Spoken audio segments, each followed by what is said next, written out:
Times नाव बड'लेण्ड नायगिरि साफ्रोमबोनिसिम आङो गोसो गोरबोनि थुक्राझाराव थानाय जेडि उइलियाम्स हायार सेकेन्डारि स्कुलनिफ्राय गोसो गोरबोनि गोजोननाय आङो जासिबाय बयनिसिमबो आरोबाव खनसे गोजोन्थों। आङो स्कुलनि चेयारमेन हिसाबै जोंनि स्कुलनि हस्टेल स्कुल गासैनिबो आङो इनफरमेशन बे चेनेलनि गेजेरजों होनो गोसो जादों। दा जोंनि बे जेडि उइलियाम्स थुक्राझाराव थानाय स्कुलनिफ्राय फर्म होनाय जाबाय नार्सारि टु 9। गतिके गासैबो जायफ्रा बे स्कुलाव गाव गावनि गथ'फोरखौ मुं थिसननो गोसो जादों नोंथांमोना अफिसाव फैनानै फर्मफोरखौ लांफैनो हागोन। जोंनियाव फर्मखौ 31 मार्च बा 31 मार्चसिम जोङो फर्म होबाय थानाय जागोन। बेखाय गासैखौबो आङो खावलायदों बयबो जेन' फर्मखौ फैनानै लांफैयो आरो लोगोसे क्लास 11नि बा जायफ्रा मेट्रिक फाइनाल होगोन बिथांमोनाबो जोंनियाव थिग 1 तारिख मार्चनिफ्राय फर्मखौ लांफैजेननो हागोन।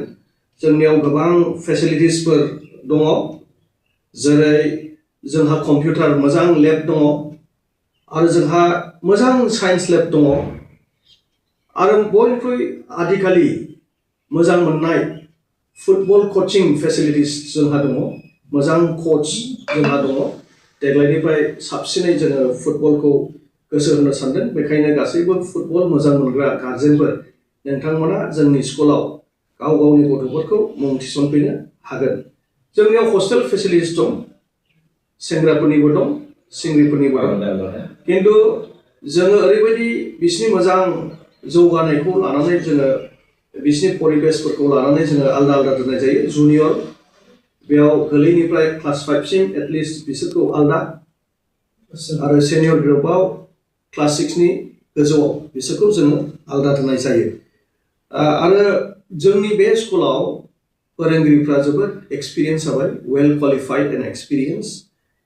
आरो जोंनि जि स्कुलनि रिजाल्टफोर रेकर्डआ जोबोद मोजां, प्राय 70 to 80% फार्स्ट डिभिजन जोंनियाव प्राय थाङो।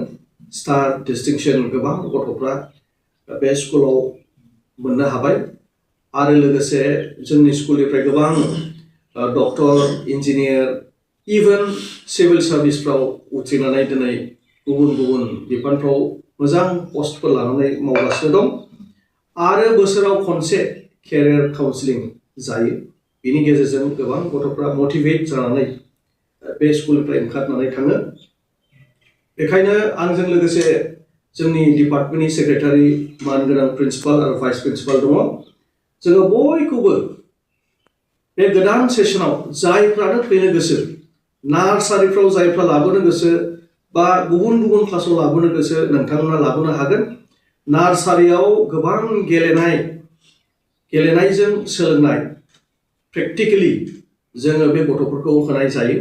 गतिके नोंथांमोना 3 बोसोरनिफ्राय नार्सारियाव लाबोनो हागोन, गुरैयै खावलायनाय जाबाय।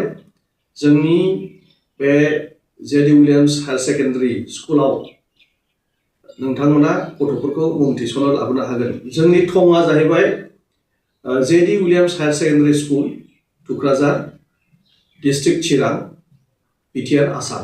बयखौबो आङो खावलायदों, आरोबाव खनसेबाव जोङो ज'है बयखौबो जोङो खावलायदों जायफ्रानो गथ'फोरनो मोजां शिक्षा होनो गोसो दङ बेयाव लाबोनो हागोन।